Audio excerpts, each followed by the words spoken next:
Ever wondered what a roof inspection looks like?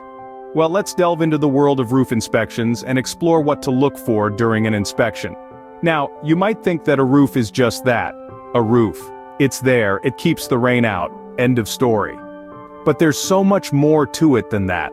A roof is like the protective shell of a home, and just like a shell, it can be prone to damage and wear over time. This is where you must determine what is hail and what is wear and tear. During this video you will see the different types of roof materials as well as what hail looks like. Now that we understand the importance of roof inspections, you might be wondering, what does this process look like? Well, let's break it down. A thorough roof inspection involves several key steps. First, you will conduct an overall assessment by looking at the general condition of the roof, noting any visible signs of damage or wear. This includes things like missing or damaged shingles, sagging areas, or hail damage to roof vents. Damaged shingles will include wind and hail. Wind damage is in the form of a torn, creased, or missing shingle. A lifted shingle does not constitute wind damage. You will also check the condition of the flashing around chimneys, vents, and other roof penetrations, as these areas are common sources of leaks. Other things that can be found during the inspection are blistering, nail pops, and tree rubbing, which none are related to wind and hail damages. Finally, you will examine the interior of the home for signs of roof leaks. You may want to check the attic for signs of leaks, such as water stains or mold. You will also look at the ceilings and walls in the home for signs of water damage. And that's the general process of a roof inspection, simple yet thorough. One significant issue that inspectors look for is hail damage. But what does that look like?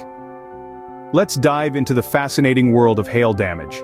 The appearance of hail damage can vary greatly, depending largely on the type of roofing material present. When it comes to asphalt shingles, hail damage often appears as random dark spots or as an indentation in the shingle. These spots may feel soft to the touch, like the bruise on an apple.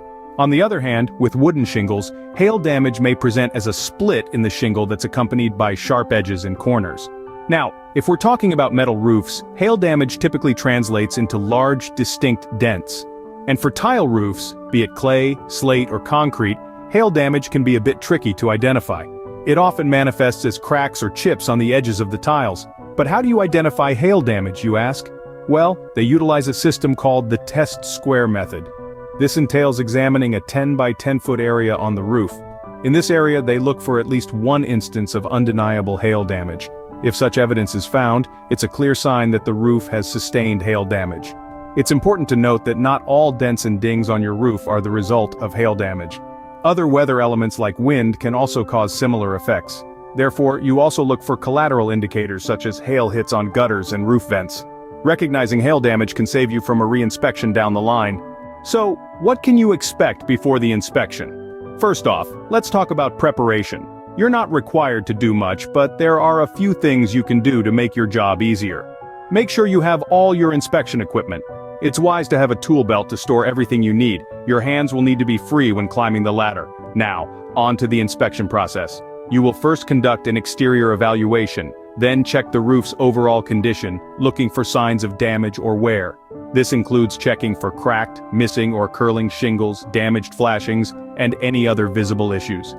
You will also assess the gutter system for damage. Following the exterior evaluation, you may also conduct an interior inspection if needed. You will then compile your findings into a detailed estimate. After the inspection, you'll have the opportunity to discuss the findings with the insured. You will explain your findings, answer their questions, and provide advice on how to address any issues. And there you have it. That's what you can expect during a roof inspection. With this knowledge, you can confidently navigate your next roof inspection.